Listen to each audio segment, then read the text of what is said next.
होती. गोपीनाथजी, तुम्ही कोणाला फोन लावणार? हॅलो प्रमोदजी, मी गोपीनाथ मुंडे बोलतोय. हो, गोपीनाथ मुंडे बोलतोय मी. आपण एकाच वेळी कॉलेजमध्ये होतो, एकाच खेळाच्या मैदानात आपण खेळलो,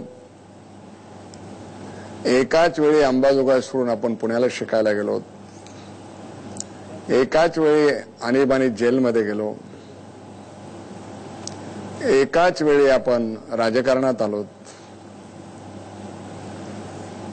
एकाच वेळी राजकारणात आपण यश संपादन केलं. मग याच वेळी तुम्ही मला सोडून का गेलात एकटे? हा अन्याय.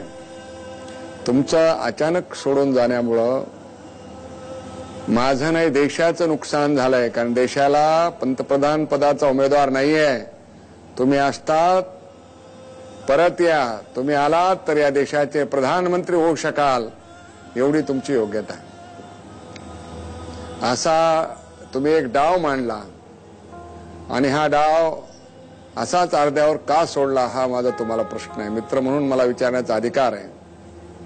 तुम्ही ममता, जयललिता, समता सगळ्यांना एकत्र बांधत होतात. आता कुणीच नाही आपल्या बरोबर. त्यांना तुम्हीच आणू शकला असतात.